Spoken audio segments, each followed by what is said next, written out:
Hello, everyone. We are live. Happy Friday. It is the most beautiful hot summer day here in central Ontario, 30 minutes north of Barrie, 90 minutes north of Toronto, Ontario, Canada, in the lovely studio here in Aurelia.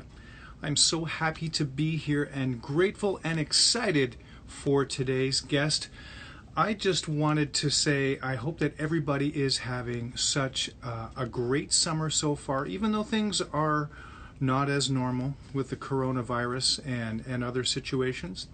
But I hope that you're taking advantage of some home time, enjoying the ability to maybe practice more and do some things that you otherwise wouldn't do, and maybe reinvent yourself, as I've done with the show. This is episode number 11. Can you believe that? Unbelievable. And on today's episode about what I love about the Gretsch drums, or about Gretsch drums, is the support. And I just saw maybe about half an hour ago, Gretsch Drums USA reposted a little video that I did with Lucas von Gretsch in September discussing the late great Elvin Jones, and check out that video. It is on my Facebook page, and it is also on the Gretsch Drums USA Instagram. So please share if you can. It was a lot of fun doing that. I love doing those kinds of videos. So I appreciate the support from the company. I had no idea that that was going to be happening. It wasn't, hey, we're going to post the video that you did 6 months ago. So here it is. It's a really lovely personal support that they give, and shout outs to their artists. And this is another thing that this show, this program, this weekly show does, is that I like to showcase Gretsch drums, but also the Gretsch artists, and discuss where they've been, where they're going, and what they're doing now, and just talk drums. And I do want to say, of course, today would not be complete without the lovely Gretsch mug, Gretsch shirt. You can get these kinds of things at GretschGear.com for your collectibles and wearables. I've seen a lot of people on here, and thank you so much to everybody who tunes into this program every week. I look forward to these like you wouldn't believe. They're a really wonderful thing for me to do, and thanks to everybody for tuning in every week. Please have some questions for my guest. I am going to ask Mr. Daniel Barnes, Toronto, Ontario. We did a little sound check, a little connection check a bit ago. Ladies and gentlemen, Mr. Daniel Barnes, thank you, sir, for joining me. Oh, very, very welcome. Very welcome. A pleasure to join you. Nice to see you. I really love that wallpaper. Those drums almost look like they're real behind you. 2 stacks of real Gretsch drums. Hey, I should do that, shouldn't I? Oh, well, yeah. That's a good idea. I like this. See, I learn something every week. How are you? How are you doing with everything that's been going on in the crazy world the last 4 months or so? How are things with you? Well, you know, things have been a little bit tricky, but getting through. You know, I moved back into my family home to take care of my mom. Okay. And also because it's a domestic situation for me. So I've been here back at the family home in the center of Toronto, downtown Toronto. Woo. And I've been using this editing room, this study. So we call it the editing room because my mom used to do a lot of tape editing in here. Oh, it's a study in my family home, and it's where I've been doing my work in the last 3.5 months.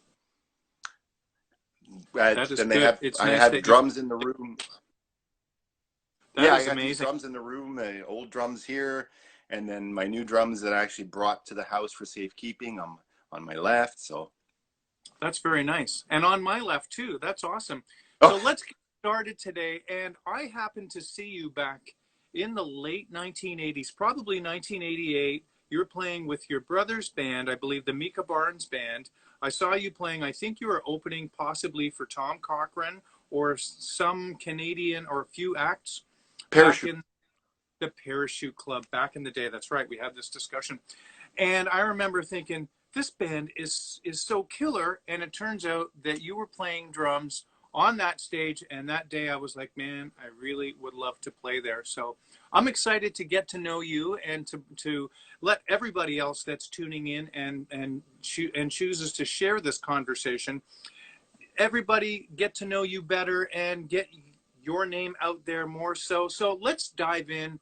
Where did things begin for you, and how old were you when things started musically? Thanks, Neil. So my father he's gone now, a professional musician. He was a composer and a conductor Wow. of Western classical music. But when he was in his youth, he was a drummer and a guitar player. So as a little child, like I'm talking about before the age of 4 kind of Wow. thing, we would attend Dad's concerts.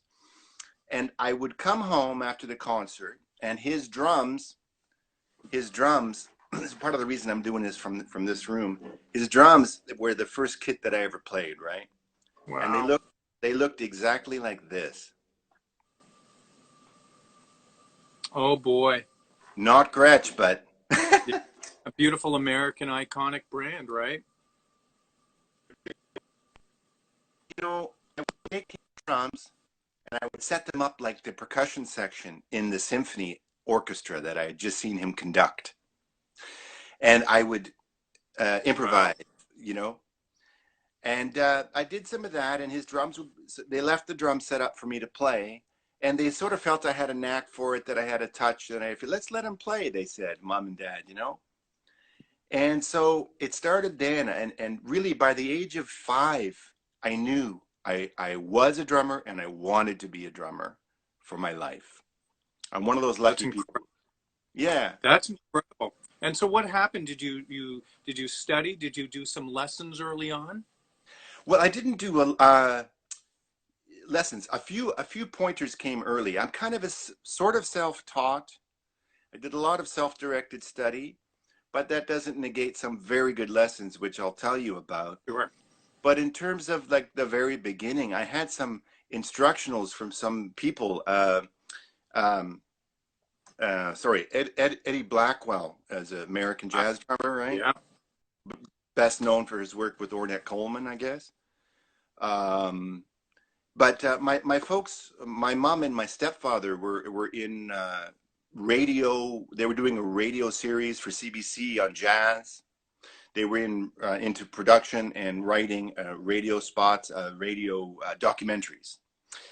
And so they were in touch with jazz people. So Eddie Blackwell came to my house, this house that I'm in, and using Dad's drums, he gave me, maybe not those actually. Anyways, he gave me my first instruction just on setting up better.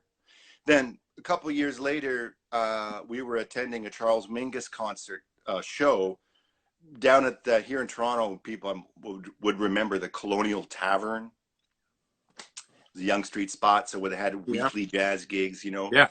So Mingus was there for like 6 nights with a matinee. And kids could go on the matinee, right?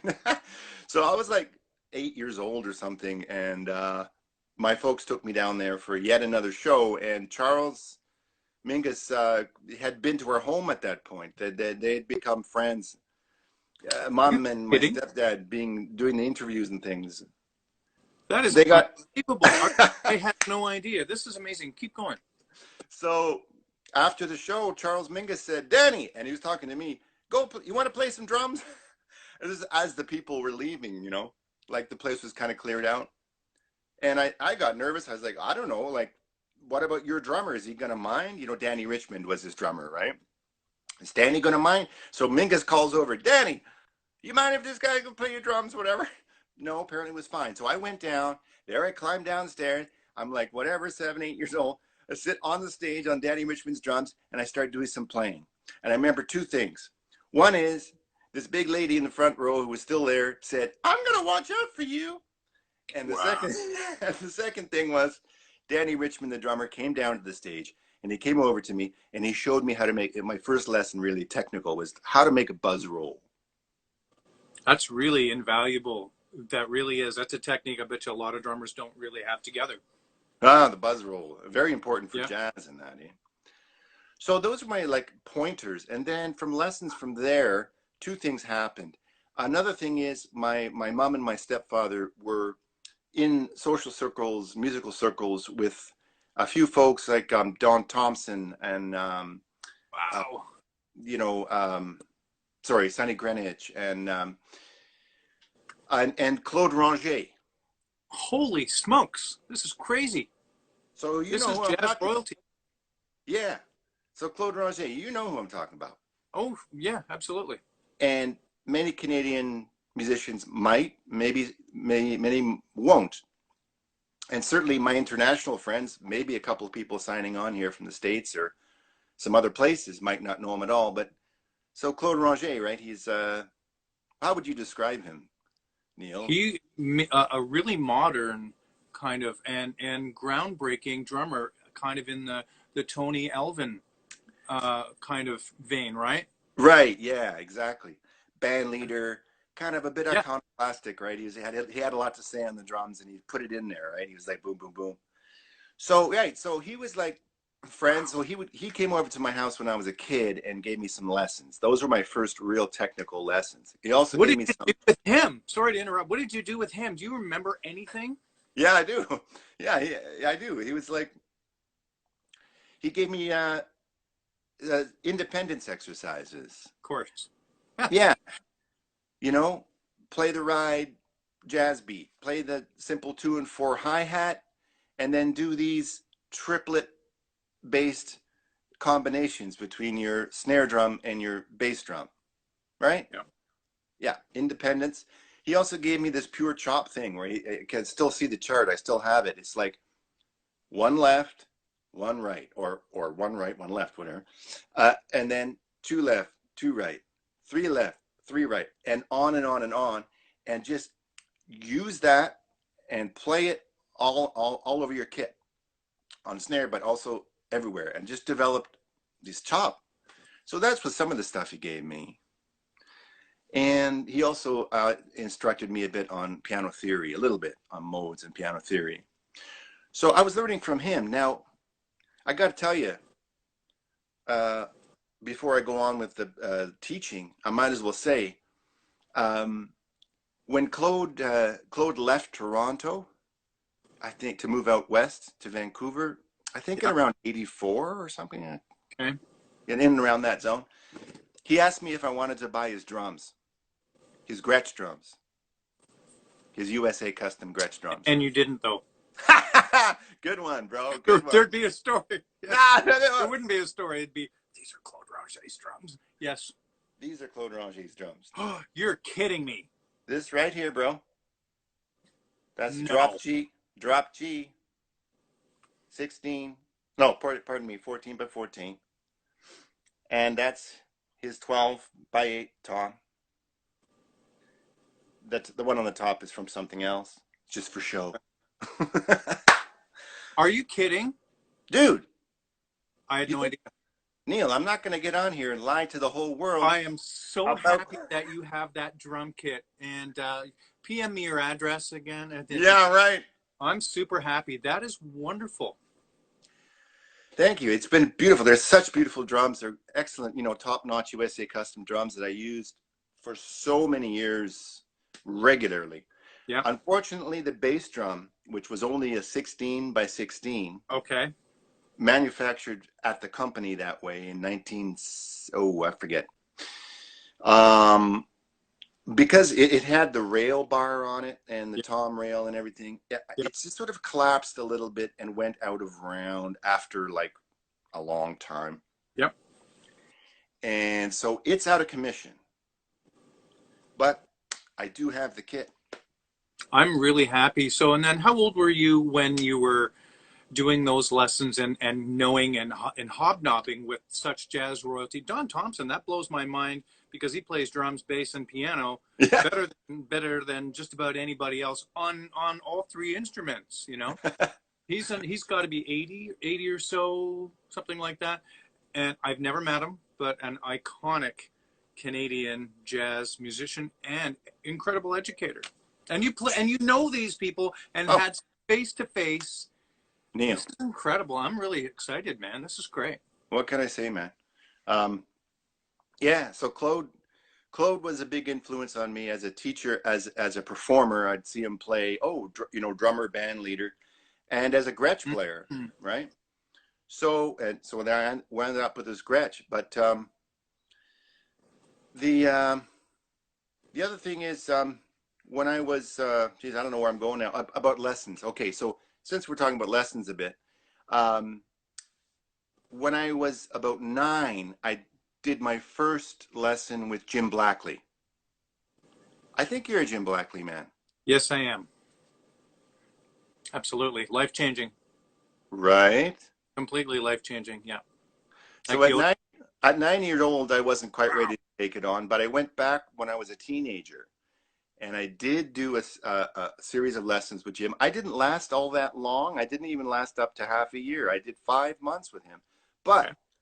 but the lessons, still inform my education today. You know how his teaching was. That man was a real teacher and a great drummer too. I hear. I never heard him play much. He played at most of my lessons. Unbelievable. Yep. Did he have a Gretsch kit in his basement He too? had, he had two of them. He was in Barrie when I was studying with him. He had Keith Blackley's kit. He had the yellow Gretsch kit, and then he had the walnut kit, which my friend Joey Anuzzi has bought from the family after Jim. Oh, So lovely. it's in good hands. So yes, he did. And man, those drums were incredible. They're real pieces of work. They're beautiful. Yeah, he kept them gorgeously. So that was another influence too, I guess, on the Gretsch thing, is like going to his Yeah. basement and saying, well, these are jazz drums. Um, and so Jim, the lessons I took with Jim are still with me to today, and I can still use his books and his methods to improve my playing. So there you go. So that was Jim. I only lasted a little bit long, and then Mm-hmm. I kind of stopped with Jim and went back to just checking out Claude and working with Claude a bit. Yep. And then later, like a little bit later in my early 20s, I had the good opportunity to be accepted into the Banff Summer Jazz Workshop. Fantastic. So that was with David Holland as the artistic director, and Okay. on drums was the great Marvin Smitty Smith. I saw that post that you did. That's incredible. Yeah, boy, no, he's incredible. For That sure. guy was like practicing, I don't know, between 5 hours and more per day. Still, as the adult he was teaching and everything, man, he was into it. And when did you attend there? How old would you have been?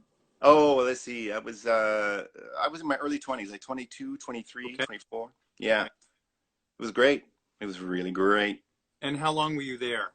Well, it was a 3-week program, Okay. and I did it in 87 and I did it in 89. Okay, so we're about the same age then. That's I'm 53. I'm 55. Okay. Oh, you look young. This is good. It's the dark hair. It's the dark hair and it's the That's love of fabulous. So what music and happened drumming. after you did the Banff program there? After you did those few weeks? Well, certainly I learned a lot. And Don Thompson, we were talking about, Don Thompson put Yeah. together a Banff all-star band. So I was fortunate to be in that, where Dave Restivo was on piano. Yes. Yeah, and we did stuff there.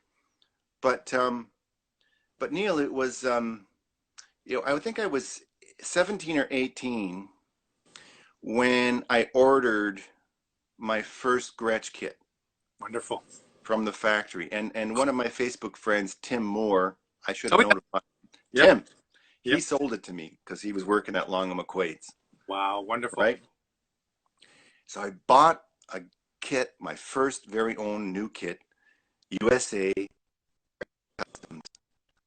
I bought them in yellow nitron Wow. covering wrap, just like Tony Williams. Yes, sir. And Absolutely. yeah, I bought 20, like a 14 by 20 kick, and I bought a 9 by 13 tom, a 16 by 16 tom, and an 18 tom. Wow. Some big drums. Some big drums. That's the Tony, the later Tony Williams. Those big drums. Big drums. Wonderful. What happened to that drum kit? I'm glad you asked.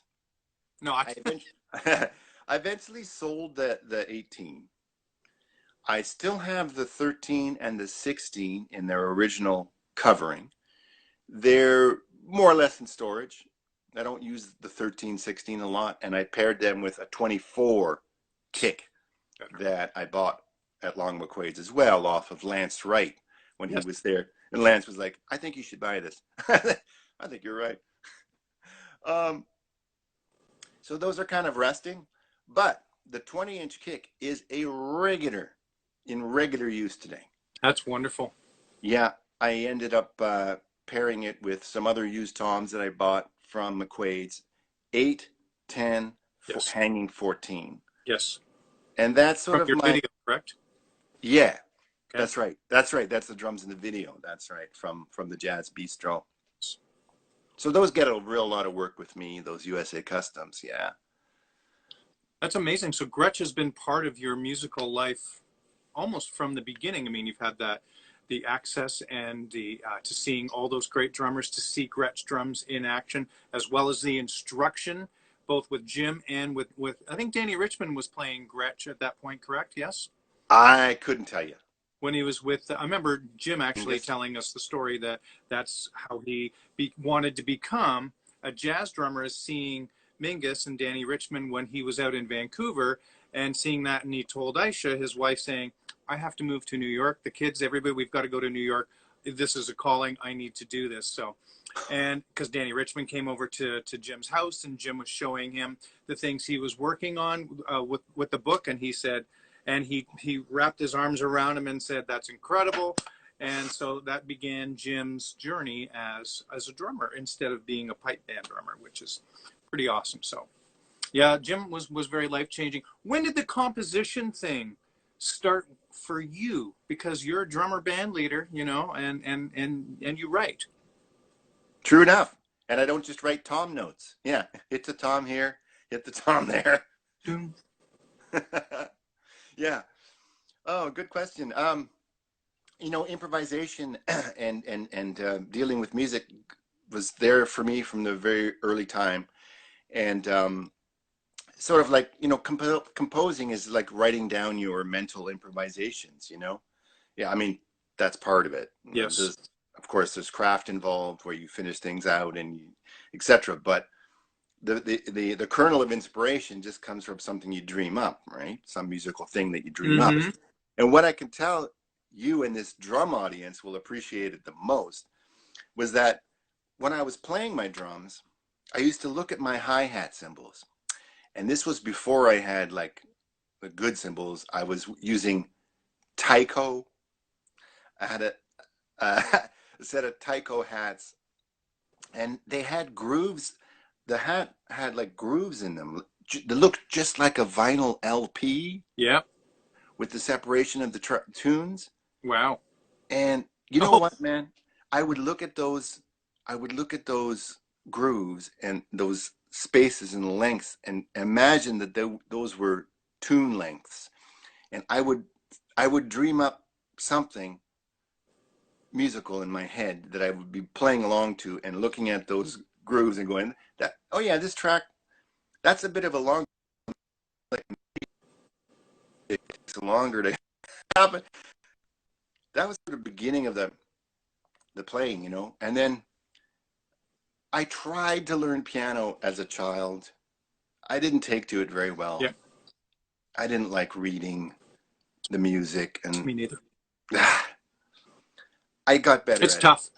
It's tough. Yep. I did more through the years. I did take some lessons later, and I did better with theory and harmony. Again, kind of working on my own. My teacher, who everybody would know, I went to Professor Paul Reed, who was at UFT, University of Toronto.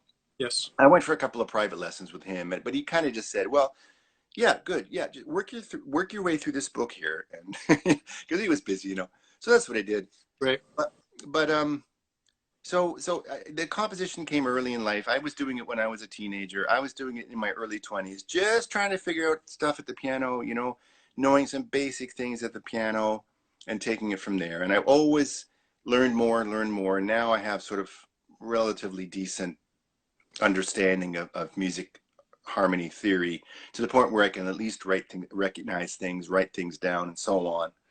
I can't really perform on the piano, but I can use it like a typewriter to understand the music Yes. and spell it out for other people.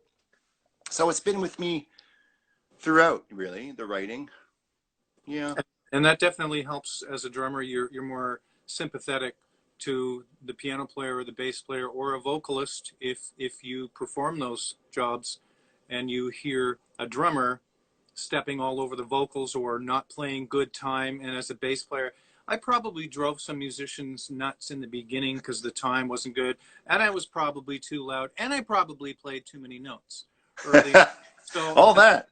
you know, and as well, you're discovering things, but that's so you gain that perspective when you're playing another instrument, or maybe when you're writing. So that's good. I really enjoyed that idea of the grooves, and my friend Ian Brown here thought that that was a really great comment too. That on those hi-hats, that was kind of the length of. That's really brilliant, man. You've got different perspectives, and that's what I love about this. Is everybody that I talk to has their own journey and their perspectives, and this is really unique for me. So this is great. So Hey.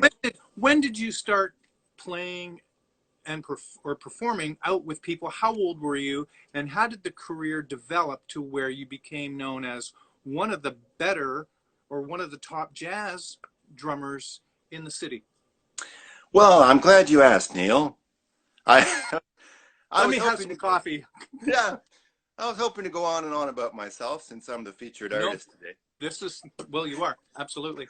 Oh, excellent. Well, okay. So again, slightly different story for me is that I began performing for the student body at my grade school in a duet with my stepfather, Wow.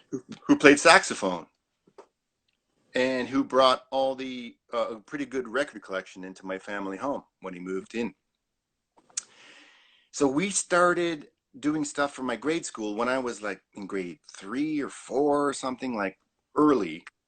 Those were my first experiences. And then it wasn't long after that. So then in my teenage years, in my early teens, I started playing out with my brother, Mika Barnes, who many folks know around here as a singer and songwriter, who led a band. So he was a band, he's 5 years older than me.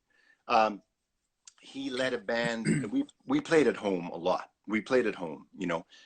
We'd work on original tunes that he was writing, or we'd do cover tunes.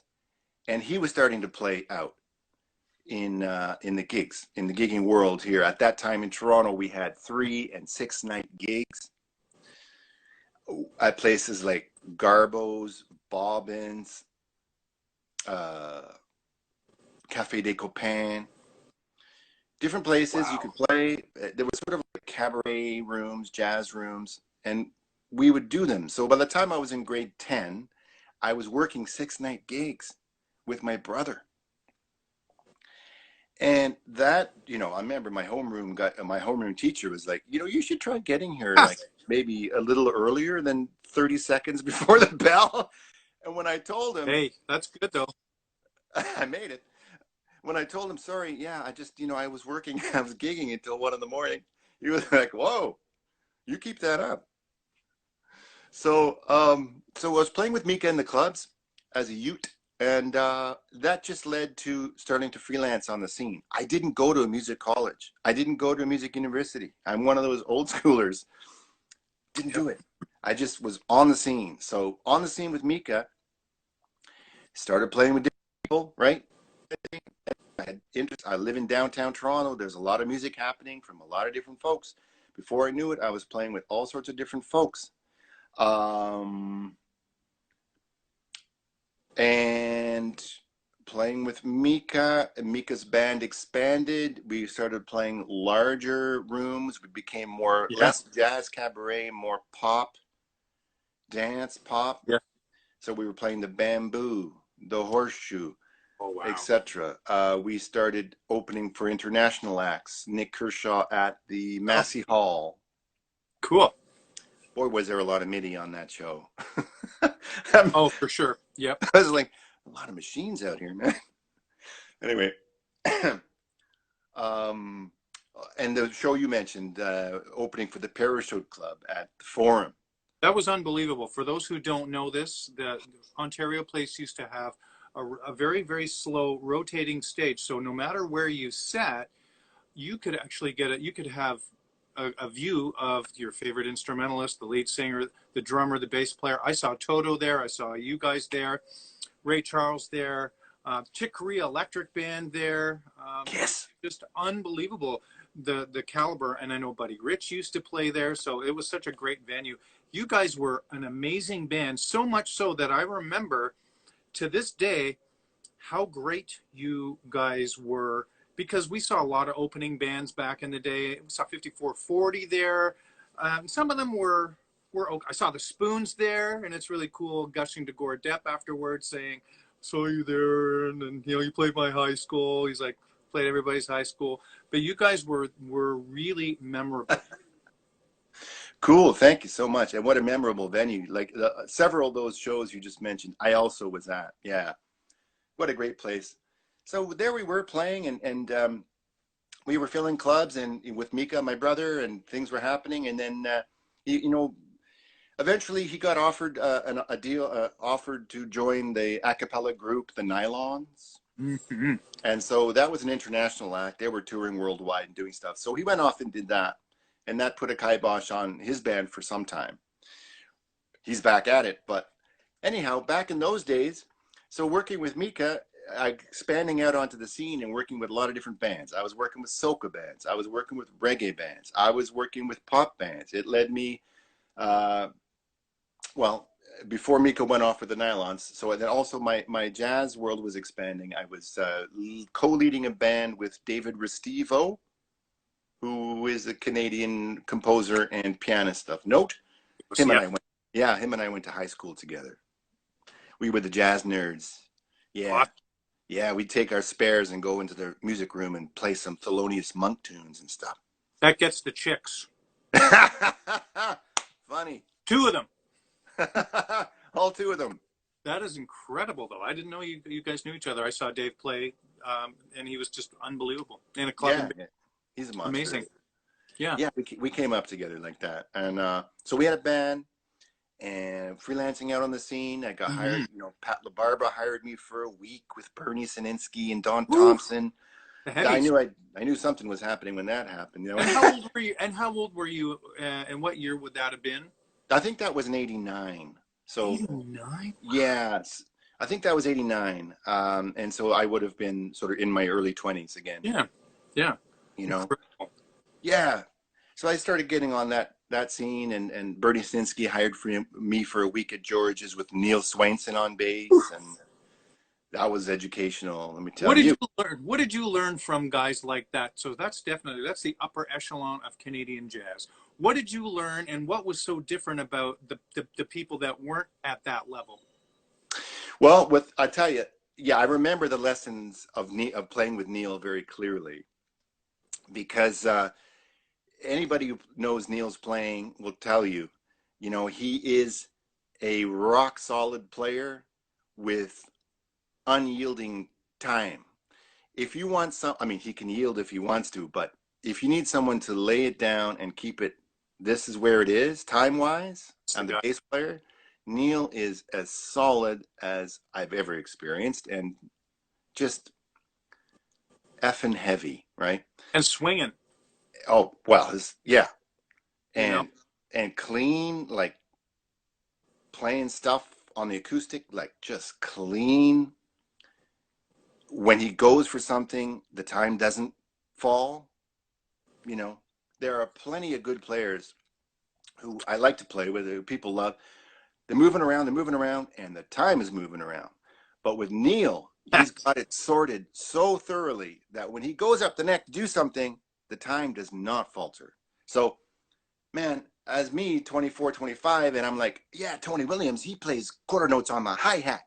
And it's like this, and it gives it this nice energy. So I'm doing that, right? You know, and Bernie Sininsky's over on the piano, and he's wailing, and Neil is right down the frickin' middle. And I can hear that I am not. Well, you know, because I'm trying to do this thing with the hi-hat, you know, and do this thing, and like, oh, I can tell I'm falling off, and Neil has not moved. And And I, what's going on? And Neil did actually lean to me and say about the hat, don't do that. God bless It's him. very funny. That is so amazing. But the solidity of Neil and the consistency of Neil, it was something that was really impressive. So did you work on that when you were off the bandstand, when you were at home, maybe in between, or did you mentally just think, okay, I really need to just be more solid? Was that something that mentally was going through your head?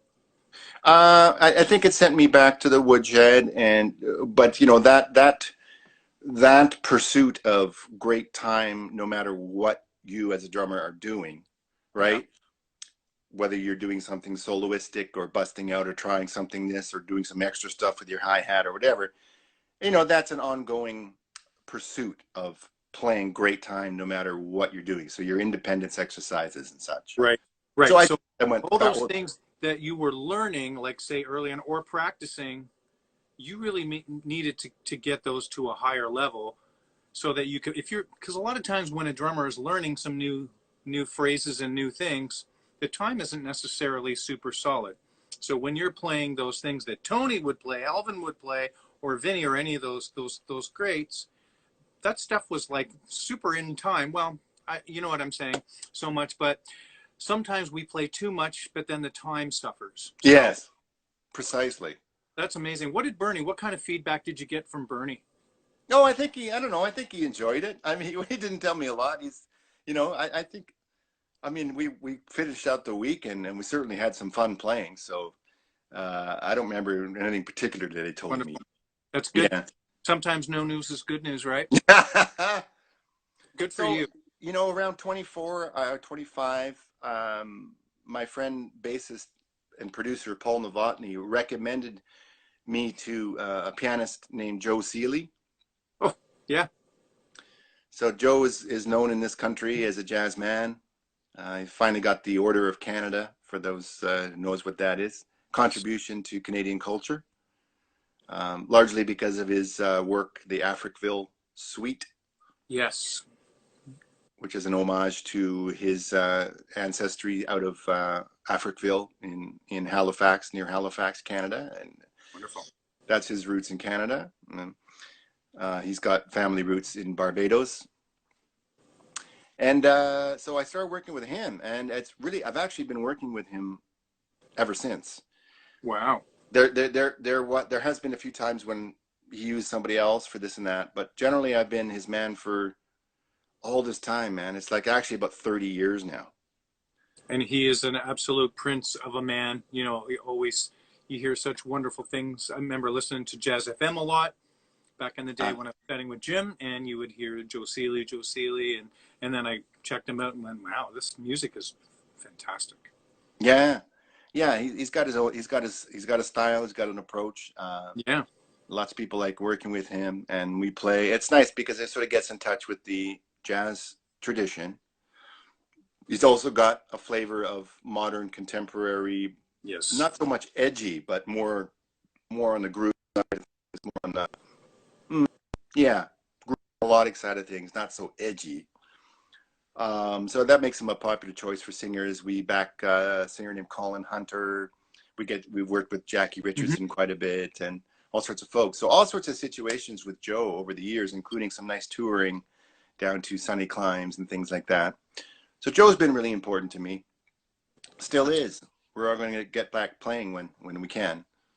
Yes, I definitely miss that, and you must be missing it as well, like all musicians, you know. I am, Neil, but like yourself, I'm keeping busy with projects at home. It's good. I've never spent so much time on a practice pad in my life. I'm the same way too. Well, yeah, a lot, but yeah, on the drum kit, driving my wife crazy. Good. She's a bit of a drum widow, like today will be, but that's okay. Now, what is your connection, and how did this begin playing with some of these Ethiopian jazz artists? Ah, good question, my man. Well, like I was telling you, I'm from downtown Toronto, right? It's really multicultural down here, multi-ethnic. So it's not so crazy that basically the story goes, my mother was involved in anti-apartheid movement. And there she met a circle of another bunch of folks who were politically active in that way, political activism. It was a group of Ethiopians, and they became friendly, and they would come over. And they had a pal who was new to the country, who was a bass player, who needed a place to live. And we have a lot of space in this old home. So he actually came and lived in my family home, this bass player, who was connected to the circle of political activists. Okay. And his name is Alem Seged Kebede. Okay. Some folks who are tuned in here might know who he is. Yes. He was a very good bass player, solid bass player on the Ethiopian music scene. He was already working with some big names and such in the Ethiopian music scene. Ethiopia has a lot of music. For those who don't know, there's actually a very lively music scene over there. A lot of music. Yes. And yeah, and so he was living here, and you know, he was like practicing and listening to music in this very room actually that we're in, while I was downstairs doing the same thing. Sometimes we'd share and exchange, and so the most popular styles and drum grooves and styles of songs for Ethiopian popular music. And there I was. So when one of Ethiopia's greatest known singers, by the name of Aster Aweke, Yes. she is a great entertainer, great singer, and she was coming to Toronto, and she needed a drummer for the show. I think it was last minute she needed a drummer for the show, and I got recommended because I knew, and my buddy there, Alem, was on the gig. So he was like, okay, get Daniel. So there I am. Dude, guess where it was? The concert hall. Oh, no. I mean, I Wow. don't know. Did you ever see any shows at the concert hall? I don't think, but I have Okay. certainly seen pics of that venue. Yeah, you've heard about it because Oh, yeah. it was a venue in the 90s and the late 80s. I mean, I saw Steel Pulse, King Sunny Ade, Burning Spear, and more. And then also they book rock acts too. So those of you who are watching 5440 or whatever could probably see them there. Anyhow, so I played that gig with Aster Aweke, and it went very well. And she hired me into her touring band because I was getting along well with the people. I was close with LM, the bass player, although LM didn't come on all the tours. And she was crossing over into an international audience. She actually had a record deal with a subsidiary of Island Records. Okay. And she was playing Womack jazz throughout the States and in Europe and all this. And I guess she kind of thought it would be nice to have a white guy Canadian on drums. The rest of the band was Ethiopian. Actually, for some of the tours, the saxophone player was British Jamaican. Anyway, details. Cool. So I got to tour with Aster as a result of this connections. And I spent the 90s touring with her. We'd go out about twice a year for 3 weeks a month. Europe, the US, the Caribbean, a lot in Europe, and we went to Ethiopia. Wow. So to sum up some things there, because she used her touring band to record a live concert video. And I think that was 96, we recorded at the Hammersmith Odeon in London, England. Are you kidding? What, Neil, I didn't get on here to just make up stories. This is amazing. Okay. So we did this video. It's called Aster Live in London. Oh, I want to see that. Yeah, there's a few clips on YouTube, but not enough. I'll try to get some more out there. Mm-hmm. It was a popular video, and it sort of became well known, especially in Ethiopia, for generations of musicians, because it was at that time sort of one of the better concert videos that was available production-wise and stuff. So that was great. As a result of that, another great iconic singer in Ethiopian music by the name of Mohammed Ahmed was aware of me, and he felt comfortable to hire me out. And so we also toured Europe, did big concerts there. And back in the United States, he had me record, or rather his producer asked me to join and do a re-recording of his great hits. So there's an album, I think it's released in 98 or maybe 96, Mohammed Ahmed Tizita. And this is an album with me on it, produced by a great keyboardist and producer and musician from Ethiopia who's living back there now, although he used to be in the States. His name is Abegaz Shayota, and the great Henok Temesgenen. We worked closely together. Oh, but actually, sorry, on that record was a bass player named Giovanni Rico, who was very important in Ethiopian music history, as was the keyboardist Dawit Yifru. And the drummer, percussionist on that album, Tizita, is Mikias Ababayehu, who is now the drummer down in Virginia region for an Ethiopian jazz band called the Fidel Band. So those are some big things I did for, Ethiopian artists, and I still get to back them from time to time here in Canada. There's not a lot of guys around who can do it. Sami Jafar is one. He's in the States, so he comes up sometimes now. He's more active now, but I backed a lot of Ethiopian names here in Toronto. So I'm going on and on, Neil. That's wonderful. You know what? I would really enjoy if you would be able to do a post perhaps on here and maybe copy it to Facebook with the hashtags of these important artists that you've played with and these musicians, because I would like to check it out. And I know a lot of other musicians would like to see who it is that you've played with and to check this music out. I listen to some of the people, and of course I like to always research my guests, and man, that stuff is really different and really fun, and it sounds awesome. We have a question here saying, what is the biggest difference between working with Canadian musicians and Ethiopian musicians? This is from our friend Lucas von Gretsch. Wicked question. Lucas, you're going to the heart of the matter here.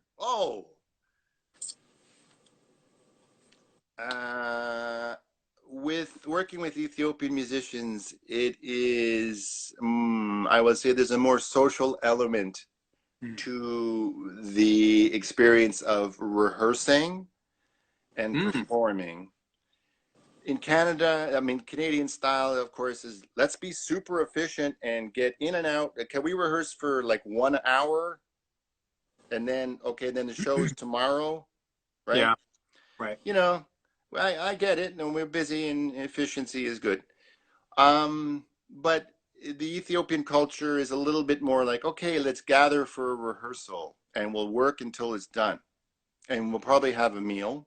Yep. And we'll take a little time to we'll have a coffee off the top and get reacquainted, hang out, get warmed up, and then we play. And we're not in a big hurry. Let's take it again from the top. Yeah, let's run the whole tune again. So the quality would be better because you're prepared. A lot of times I find that we're underprepared here, and you're playing a concert to 5,000-6,000 people, and sometimes the bass player doesn't show up at rehearsal. Hey, I play with the Filipino community a fair bit, and those rehearsals are always involve food, and we're always prepared, and they always have charts. It's unbelievable. So work ethic, that's incredible. There you go. And the social aspect, yeah, the social aspect. I can't say that often. I will say so to my Ethiopian friends. I hope you understand when I say not all Ethiopian musicians are highly professional. The best ones are, but in terms of the scene locally, what you can do is, most guys can't make a full-time living at playing. Right. So they may not take it as seriously as full-time musicians do. So not everybody would be prepared enough coming into rehearsal. Right. Oh, I know the song. What do you mean? You know the title of the song? Great. I've heard it. The chords and the form. No. Right. So there's some of that too, but at the high levels, it's better, of course. That's incredible. Let's talk a little bit about your association with Gretsch. You've been a Gretsch player for a long time. How long have you been an official Gretsch endorser, and what does it mean to you to be one? Well, it's a feeling of pride, and it feels like it just makes sense. I'm happy to represent the company because of, like so many other, I just love the instruments. I've always felt like when you pick up a USA Custom, and hit it, no matter how it's tuned. It's like, oh man, there it is. That beautiful tone, the attack, the tone, the richness. So I've always loved the sound of it, you know. Mm-hmm. Um, Mm-hmm. I just always been my favorite, you know. It's like other drums that also make excellent quality drums, but the best Gretsch drums are just it for me in terms of the way they sound. They're very Um, special. They really they are. they got it going on, right? The They best got it going on. So do the you, best man. Gretsch I'm drums telling you. are just the best. Um, or they're just so lovely. I signed on to the company. I think it was in 2015.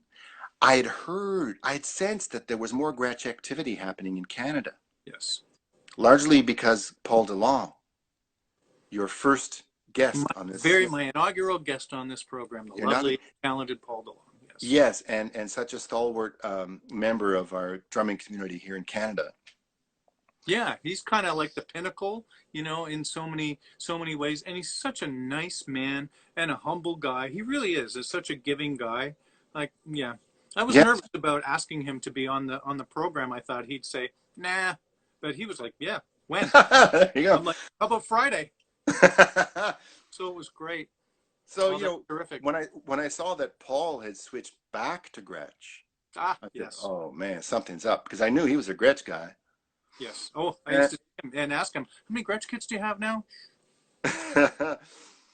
That's great. Do you have experience with the other lines of Gretsch drums? You were mentioning USA Custom. Have you ever Right. played So the other lines? yes. So yeah, I wanted to mention, like, I don't have much experience with Renown or Brooklyn, but I do. What I wanted to do as a new Gretsch endorser is I decided to start my new stuff with the broadcasters. Yes. So if you see above this, I'll just point that Right. stack of drums right there. Those are my new broadcasters in burnt orange gloss. Gorgeous. So these drums, I went for these drums. I wanted to get a sort of a vintage jazz kit, start there, and I went with them. I had a vintage build made. Nice. So, you know, it's a vintage build, and I got the broadcasters. So that I have some experience with the broadcasters now. And Incredible. yeah, they are incredible. So the thing about them is that what also sets them apart from like so many kits of any company is the quality of the tone and the richness and the quality and the depth of tone Mm. coming off of these things.